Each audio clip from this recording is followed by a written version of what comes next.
Good afternoon, morning, or evening, and welcome to Biology 101. A little bit about me. My name is Colin, and I'll be your instructor. I'm from Washington State. I've been living in Oregon for around 2 years, and I've been teaching for 12 years. I'm actually a trained instructor, so I intentionally meant to go into teaching. Sometimes professors actually wind up getting some really advanced degree and then not quite wanting to actually work in that field. My intention all along was to be a teacher because I really like teaching. I love science, and so here I am, being your teacher. I hope you enjoy this course. It is online, so there's a little bit less of a kind of, I don't know, face-to-face interaction, but hopefully you will enjoy it anyway. Here we go. Let's talk about the syllabus to get us started. Here it is. This is what you'll find on Blackboard when you get into the course. First, about where are we going to be having class? Well, it's going to be online, the internet, wherever that is. So lecture, where's it going to be? Recorded lectures will be posted on Blackboard, and you can view them anytime after they are posted. They will be posted each Monday morning by 8 a.m. Sometimes I will post them earlier than that, and if they're there, you're welcome to get going watching them before that. You can certainly get ahead if you want to, but sometimes I might be a little bit behind. Well, not behind, but on schedule, and they'll just be posted on a week by week basis sometimes. The labs, all lab information is going to be posted on the same Blackboard site as the lecture material. So you'll need to register. Sorry, I got ahead of myself. You won't need to go into a separate Blackboard section or course for the labs. Everything is posted in the lecture. Nothing is in those lab sections, and there'll be an announcement to that effect in those lab sections. And if you get in there, you'll see there's nothing there. The lecture section, when you get into that one in Blackboard, you'll see there's a lot of things there. Okay. Also, so about the labs, you will need to register for Simutext, where simulated labs will be conducted. I'm going to talk a little bit more about this later, and there will be information on Blackboard for how to do that. It is pretty simple. You click on a link, you pay a small fee of $42, and that's it. And if you're thinking, $42, what do you mean? Well, the last thing that they were doing for this course was an actual lab kit that you ordered, and it was not nearly as good. And due to the delays in mail that has been going on lately, it's really was much a worse option, and it cost $200.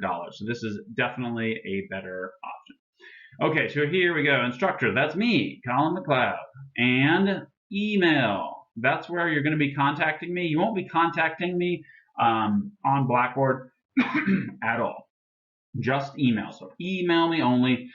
Generally, I will respond within 24 to 48 hours. I'd say mostly I'll respond in 24 hours. I am, however, a very part-time staff. I mean, like super, super part-time. Most of the instructors at RCC are part-time. The reason for that is if they hire us full-time, they have to give us health care. So I'm very part-time, but I will generally be able to respond to you within 24 hours. Sometimes it might be 48 hours. I may not check my email Friday and Saturday. And that's basically to just give me if I've got to go do something out of town where I can't get to the internet, that's my weekend, Friday and Saturday. And now you're thinking, well, why has he chosen Friday and Saturday? My weekend is Saturday and Sunday. Well, here's the thing. There are due dates pretty much always on Sunday evening. So I want to be there for you on Sunday. I'll try to check it earlier-ish in the day on Sunday so that if you've had some kind of last minute questions, challenges, frustrations on Thursday, Friday, or Saturday, and you've emailed me on Thursday, Friday, or Saturday, then I can email you early-ish on Sunday and hopefully resolve your issue. Another thing about emails and difficulties in this course, remember that every time you email me, it's going to take a little bit of time for me to get back to you. So because of that, it's definitely, there's a difference in when does a challenge rise to the level of needing to ask for your teacher's help, because sometimes your time will be better served by simply trying to figure it out yourself, because then you can continue getting through the material right away as opposed to waiting for me to respond, because I'm not sitting at my desk waiting for emails 24 hours a day. That is not me simply trying to get out of having to respond to emails. Email me anytime you want, It's merely a recommendation for how to best get through this course. And most of the time, I would say that 90% of my students in this course never email me. Never. So if you find yourself needing to email me, do it anytime and I'll be responding to you for sure. But it should be fairly clear. And when you run into those problems, again, rather than having to wait a whole day for me to respond, try to figure it out. But I get it. Sometimes there are frustrations, especially with technology. I'm no expert on technology either. Prerequisites. These two courses right there. Course materials. Number 1, Biology, Life on Earth, Physiology, the 12th edition. Every quarter I get a student saying, what about the 11th edition? I found a used one on some website and it's much cheaper. And here's what I'll say is I don't guarantee that every word's going to be the same. I have the 11th edition myself. I haven't cross-checked every single item there. However, I have had students buy the 11th edition with this caveat that it is not identical to the 12th edition, and I have never had a student complain in any way. So if I was a student and I was thinking, I'd like to save some money here, I would just buy the 11th edition. The only thing is I haven't cross-checked them, and I am using the 12th edition. So I will leave it up to you. I'm requiring the 12th officially. But as I've said, students who've ordered the 11th edition have never had any problems. All the chapters are titled the same, and many sections are word for word identical. So the edition situation with college books is in some ways kind of a scam because they shouldn't be $200, but they're crazy expensive. Anyway, this book, if your textbook arrives late, this is an OpenStax biology book, and the first 4 chapters are the same enough to get you through. They're free. The book is free, so you can just download it. It's a PDF. You download it, and there you go. You have it. I really want to use that book, but here's the thing. It's just not as good a book. It really isn't. It's free, but it's really not as good a book. I'll talk a little bit more about the book that we're going to use later on. Okay, so number 2, lab materials. No lab material or kit is required. Upon entering the Blackboard site, instructions will be provided under the Announcements tab for how to register for the virtual labs required for this course. Cost is $42, and you'll be prompted to pay when you sign up for it. The institutional learning outcomes, I'll let you read through that yourself. Grading information. This is just kind of FYI. Here's how the grades are going to work. So don't get behind on them because, when you get behind on them, it's hard to raise them because they accumulate as an average, and then it's kind of hard to raise an average. So basically, let's see here. What can I say about this? There's 3 lecture exams spaced regularly throughout the course, or fairly regularly, every 3 weeks. If you can tell me how to divide 10 weeks evenly by 3, I don't know. I'm all ears. Chapter quizzes. There will be 1 quiz on each chapter. I'll look at the schedule in just a moment. The lab exams is just going to be 2, each one 70 points. So these are a little bit smaller. And for the labs, also, I will not be posting a review for the labs because there's not a tremendous amount of information. You will be quizzed on exactly what is in those labs. Talk a little bit more about that later as well. There's lab assignments also, and there are 9 of them, 15 points each, and talk about that a little bit later too. Here's your grading scale. And if you're right over here, this is it. Yeah. And if you're wondering what your grade might be, just remember this is how you calculate your grade. There will be a running total on Blackboard, but it is sometimes not up to date because you submit something and it takes me time to grade it. But just a reminder, that's how you calculate your grade. Sometimes students are wondering how it's calculated. When you begin a graded assignment on Blackboard, if you haven't done that, first you click on the link in, say, the week 1 folder, the week 2 folder. For example, you click on syllabus quiz. You have not yet begun it. Do read through these instructions. Eventually, you'll get used to it because most of them are the same. But you need to read them. Read everything. Okay. So force completion. This test can be saved and resumed later, so you don't have to finish it in one sitting. Some of the quizzes you do, some you don't. Read it. This test allows multiple attempts. So what that means is that if you get some wrong and you want a better grade, you can just take it again. This is the only one that is allowing multiple attempts, and that's because I want you to read the syllabus, because you got to know it, because that's how you know what's expected of you. And then when you click begin over here, guess what? It begins. Here is the schedule of assignments, and you got to read it and you got to pay attention to it. I'm going to kind of justify my organization of this course, and I had not even one complaint about this organization, so I have a feeling that students basically like it. Number one, students, you are responsible for all announced changes in the course syllabus and for keeping track of all due dates listed here. They will almost never change. I think last quarter I never changed a single due date. Maybe a few quarters ago I did, but anyway, rarely will they change. And if they do change, they'll change in a direction pretty much always. I can't think of a situation where it'd be different, but pretty much always you'll get more time. You know, I'm not going to spring something on you last second and said, ha ha, actually it was due 5 days ago. I won't do that. No. Who will do that? Okay, so here we go. Week 1, 2, 3, 4, 5, 6, 7, 8, 9, 10, 11. And let's look at week 1, and let's kind of look at week 1 and 2, actually.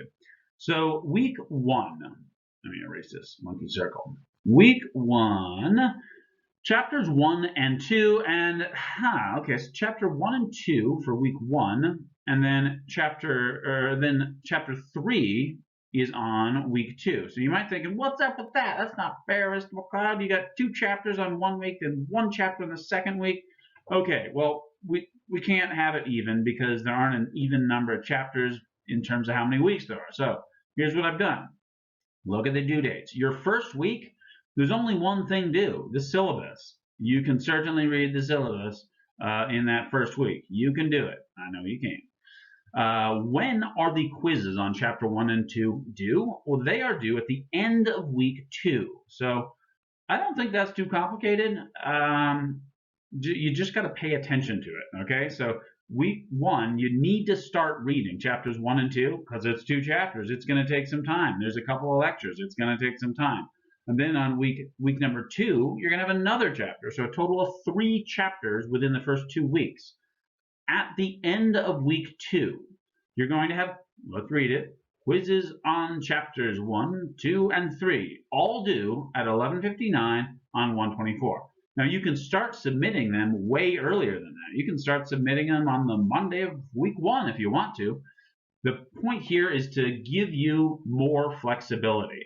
Instead of dividing it up in some odd way where I'm assigning chapter 1 and then half of chapter 2, and then you're having to figure out which pages it is and which ones are included on the quiz. I'm spacing it out a bit more, and students seemed pretty happy with it last quarter. So that's what we're going to do again. Let me erase that stuff. I'm going to talk a little bit more, just so we're clear. Week 3. Week 3, I'm circling it. See? Week 3. Now, what was I going to say? Oh, yeah. Chapters 4 and 5 are going to be what week 3 is about. And notice, there's no due dates for week 3. Yay! Does that mean you can just sleep and eat cake every day? No. Well, you can sleep and eat cake every day, but you still have to be working. So chapter 4 and 5, the quizzes aren't due until the end of week 4. Quizzes on chapter 4 and 5, but there's exam number 1 in week 4. And you will need to review for that. All of these things are due, chapter 4 and 5 and exam 1, all due at 11:59 on 2/7. And you'll also have to review chapters 1 through 5. And do I mean you have to review as in like you kind of have to review? Oh no, I mean you have to review. You got to reread all your notes, and you might even need to reread some of the sections of the textbook that you found confusing. You must review. This is in part a memory class. At the end of this course, it is assumed that you will have remembered some of this stuff, right? That's where review comes in. Okay, just a little bit more. I know you probably are super interested in this, which is why I'm going to talk a little more. Exam 1 is at the end of week 4. Exam 2 is at the end of week 7. And then exam 3 is, of course, in the last week of class. What else here? Exam number 2, chapters 6 through 8, and also chapter 12. So it's basically not going to cover chapters 1 through 5. However, it is assumed that you will still have some understanding remaining of chapters 1 through 5. So you cannot study in a manner where you have zero memory of what you have listened to in lecture, read in the book. You have to remember the main ideas. You can't forget what a cell is after you read the chapter that's about cells. You have to remember what cells are. Biology is a circular subject. We keep coming back to the basics, chapter 1 and 2, 3, and 4, forever. Even if you got your PhD, you're still going to be talking about chapter 1. So you got to remember the basics, but I will not be asking you details about those chapters not included on the test. Labs. Oh, right. One thing I didn't mention on that last page. Oh, wait, no, it's on this page. That's why I didn't mention it. Haha. Let's look at week number 5. Week number 5, there is a lab exam. So this is another schedule, and you need to pay attention to this one too. It's in your syllabus. Bio 101 lab schedule. And so there's lab 1, that's on week 5, and then on week 11, not shown here, will be your last lab. I'm going to be really nice and tell you one of the questions on lab exam number 1 right now. Just kidding, I'm not, but I'm going to give you a good hint. It's going to ask you to design an experiment in some way. And what do you know? Week 1 is about experimental design. Why? Well, because here's a strange thing. All those sentences in your book, all those things they're saying are true or they think they're true, all of those things are the result of experiments. Lots of experiments, so many experiments. And if we went over all that data and experiments, we never finished the first page because there's just so many experiments involved. That's how scientists know everything. They do experiments. So lab exam 1, you're going to have to design some type of an experiment. Okay, you're welcome. Another hint. Exam number 2, you're going to also have to design some type of an experiment. So you really should pay attention to lab number 1 in a big way. Take notes on it. Take notes on it. Okay, next. Week 1, this will be on SymBio. So get cracking right away on getting logged into SymBio and so that you can get this lab done on time. It does take some time. So get cracking on that. Next, week 2 and 3 it's a little annoying that we don't get into kind of a flow of doing the same kind of format, but week 2 and 3 are a little different. Oh, 2, 3, and 4, sorry. Microscopy, we're required to cover that in this course, but there isn't one on SymBio, so I have just sort of found one and described it, and a student even emailed me last quarter and said, I like that lab. So this one will be a little different. There will be directions posted on Blackboard and should be pretty simple. Feel free to email me about it. Yeah, enough said. Weeks 3 and 4 are also slightly different. Slightly different. They are, you're going to actually fill in a PDF document, and if you can't fill it in very well, I will accept different formats. Email me if you're having challenges, but basically if you're having trouble editing a PDF, like all human beings do, because the PDFs and they're evil, just email me and say, Mr. McLeod, I'm really struggling with this. I can't figure out how to put a graph onto this PDF. Just put it in a Word document, put your graph there, label it, and tell me what it is. Submit it that way. We'll be good. Okay. Anything else? No, nothing else on this slide. Okay, smiley face. Okay, you guys smiling yet? No? Okay. Labs. The software for the labs, you'll have to download it and install it. It works on all computers except Chromebooks. So, yeah, sorry, Chromebook owners. If you have a Chromebook, you'll need to find another computer to work on. The software can be installed on a thumb drive. So, for example, if you don't have another computer in your residence, you can go to a public computer and use that. Hopefully, you can use just another computer at your home, maybe your friend or somebody there, whatever. So, yeah, email me if you're struggling with that. We should be able to figure something out.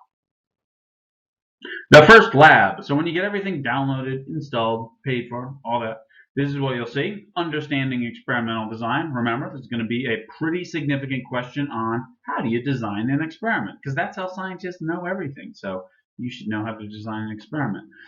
A couple of things about the buttons at the top. So if you're not a computer person, one general troubleshooting thing that you should do when you are using new software or you're on a new website, start clicking on stuff. So try clicking on that.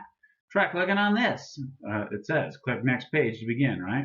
Yeah, arrow to the right. Turn the page to the right. You can click on notes. I doubt you'll use that. It's like a thing where you can write down notes. Write your notes in your notebook or on a other document on your computer so you can store them, save them, read them later.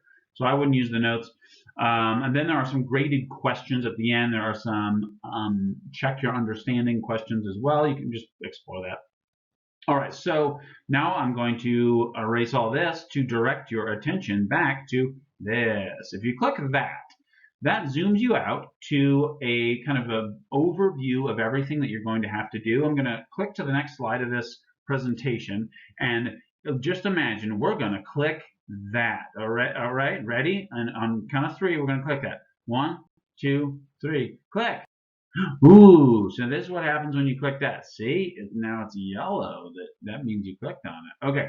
Now, these are all the things you got to do. Section 1, if you click on section 1, then it says, see, these are the sections you're going to have to go through. Why do experiments? Well-designed experiments. What are crossbills and pinecone spines and stuff, all that. There's a lot of sections. You can go forward. You can go backwards. If you have a question for me, and I'm sure you will at some point have a question for me, please be clear when you what you are asking, what section you're asking about. So, for example, if you had a question about this video, they're going to play you a little video here. What I would want you to do is, okay, I'm going to erase this stuff now. What I would want you to do, change color to yellow. What I want you to do is say, Mr. McLeod, I have a question. I'm on section 1, and I'm on 2 out of 16. See, 2 out of 16 up here. And here's my question. Boom. Or you could also describe it. Hey, Mr. McLeod, I'm in section 1. What makes a good experiment? And I'm on that section that says well-designed experiments, and I don't understand this thing here. Okay, so be specific, because I am not going to search through an entire lab. There are many pages to figure out what you're talking about.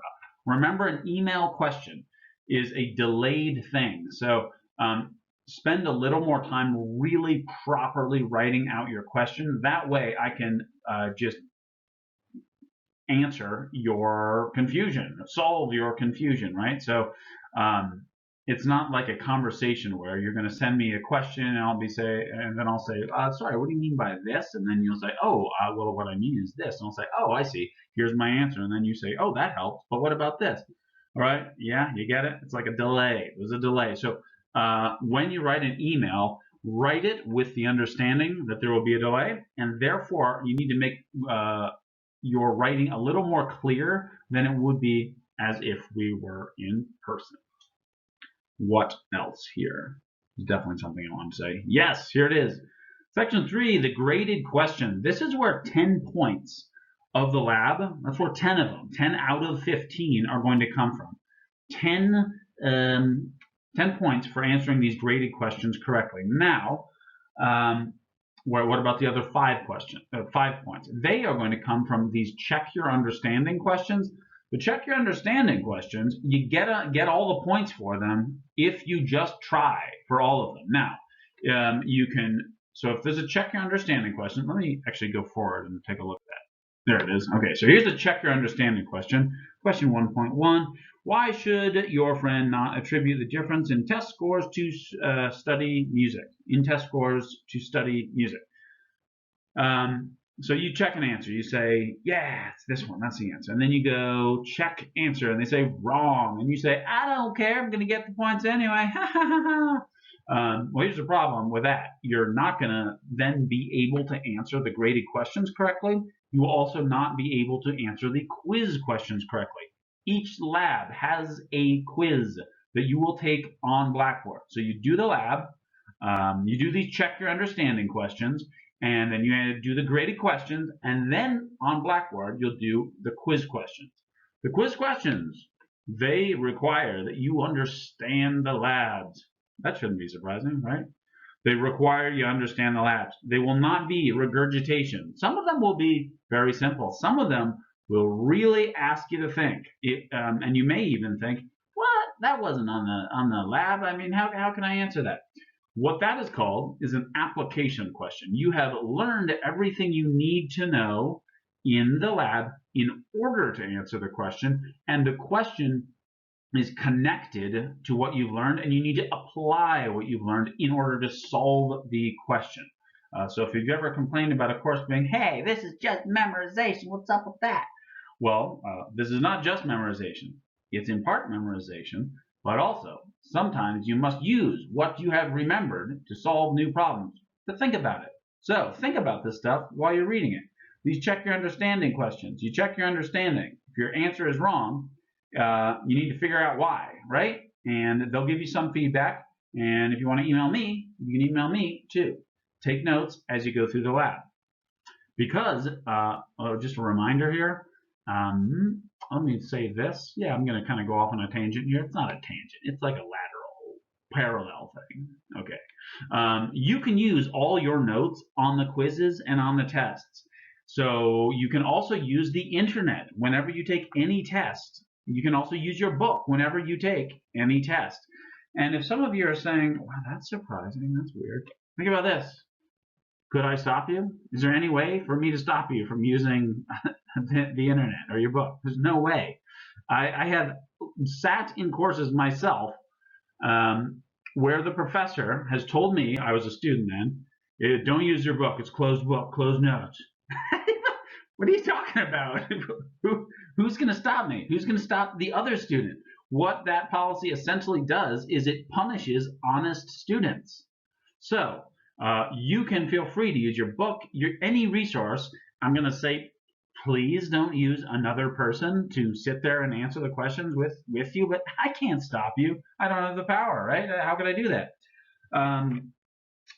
So make notes as if you're going to read them again. Make them in an organized fashion as if you're going to use them again, because you will not have time. So here's why you can't just get an A easily with your book as you open your book when you're taking a test or a quiz, is that one, the book is kind of long, right? You won't have time to just look up every answer. Also, some of the questions will ask you to put together some of the ideas that you have learned.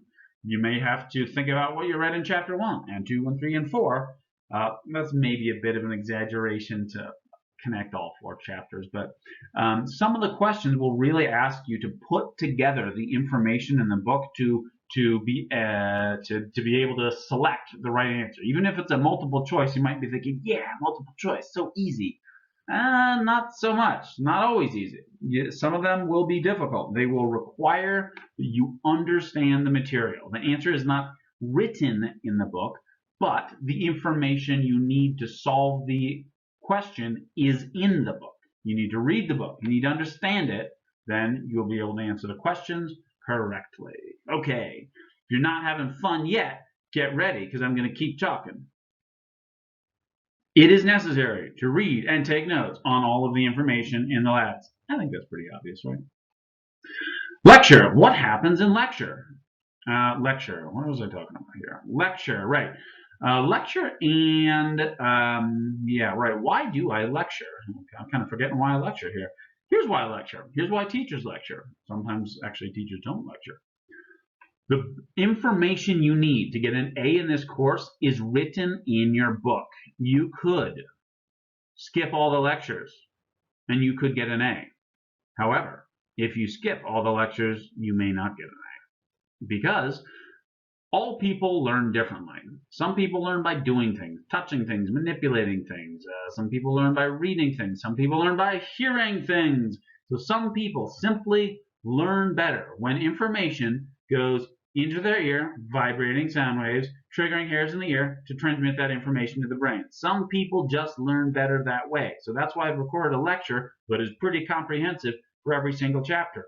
However, the information is in your book. Some people learn great with books. Here's a nice thing about a book.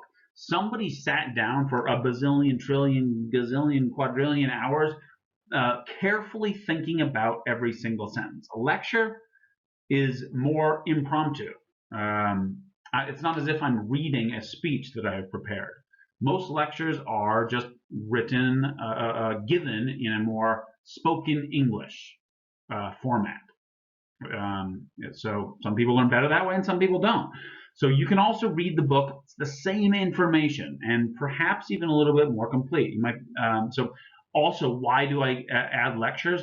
Sometimes I'll give examples to help explain the information, and many students enjoy that and find it useful. I surveyed my class last quarter, and the vast majority of them, about 80%, said, yeah, we liked the lectures, they were useful. Because I also asked them, would you like me to just not upload lectures and just quiz you on the book? And they're like, nah, we don't really want that. So according to fall quarter, the last quarter here, students did find my lectures useful in addition to the book. All right. So what happens when you read the book? Here is a common misconception, especially if this is your first quarter, first year in university. In high school, I was a high school teacher, so I know this to be true, at least in the high schools I taught in. It is frowned upon for teachers to say, hey, students, you're going to read the textbook, and I'm going to space out looking at my computer screen. Frowned upon in a big way. But the problem with that is that in university, especially four-year institutions and even community colleges, they're going to require that you read things and then understand it. So you get to university and you're thinking, the professor just says, read these chapters. And you're like, what? Like, read them and what? Do I have to like remember every single sentence or what? No. Here is what I expect from you, and here are my recommendations for how to organize and make useful your time. Taking notes. Number one, read everything. So if you're thinking, you turn to this page and you're like, score, half the page is a picture, I'm just going to ignore it. No, the picture's part of the book. They wouldn't have put it there if they wanted you to ignore it. You also have to read the figure caption. So what is that? The pictures help you understand. So you can't skip the pictures, can't skip the diagrams. Case studies. There will be questions that require you to have read these case studies. There will be questions. So everything in the book, in the chapters assigned, may be assessed. What words do you need to remember? If it's a new word, you read it, it's a new word, you don't understand it, and you're thinking, do I need to like spend a bunch of time figuring this out? Here is a very good basic rule. Words in bold, you need to know them. So let's look at this one right here. Extinction. You must know that word. You must understand it. You must know what the book has to say about that word. So these words in bold are clues to what's the main idea here.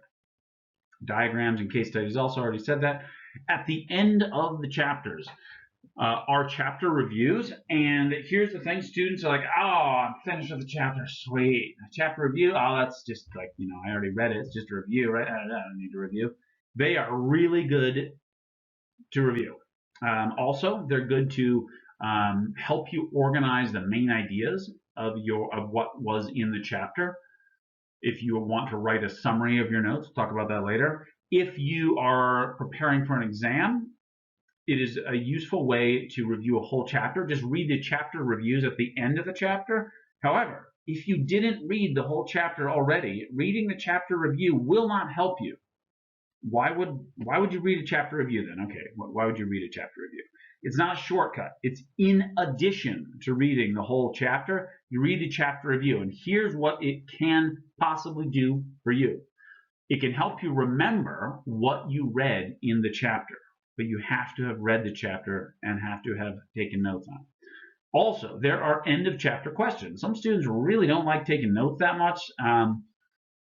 The most efficient way to get through this class, in my opinion, for most people is to read the book and take notes, also listen to the lectures. But end of chapter questions. Students sometimes have test anxiety where they're thinking, I read it and it seems to make sense, but is that good enough? I'm getting anxious. The test's coming. Well, you can do some practice questions. The end of chapter questions, the answers are at the end of the book, so you can check yourself. read those questions and see if you remember the material well enough to answer them. So go through those and you can quiz and test yourself. And if you want my help explaining one of them, then just email me and I'll be happy to help you. So there's plenty of information in the book. It's a very well written book. Okay, moving on. Recommended note-taking strategy, Cornell Notes. Firstly, if you have never really had trouble being an organized note taker, you're welcome to just ignore what I have to say here. However, if you have often struggled in the past, if taking notes on lectures and books is a new thing for you, I would start off with this, do it until the first exam, and then decide, do you really like this? Here's what I suggest you to do. Number one, title your notes so when you're looking at those exams, you can look back at your notes and you'll know what are these notes about, right? If you organize them well, you can find your information quickly. This note-taking system was developed at Cornell University. They did research on it, and people who took notes in this manner remembered 45% more of the information. I don't know if that's really true, but they said it was true. Here's what you do. If this is your page, so this is one page, that's a page. You don't have to use a ruler. The lines don't have to be perfectly straight. You can just go like wing and then zing down to the bottom. And then on the left, you're going to write down main ideas, keywords, and even questions. So as you're watching the lecture or as you're reading the book, let's talk about the main idea here. You read through a page and then you're thinking, and you have taken some notes. You took some notes. After that, you want to think about what you have read and then write down what is the main idea here. Often, you can just look at the captions for the sections, or you can look at the words in bold.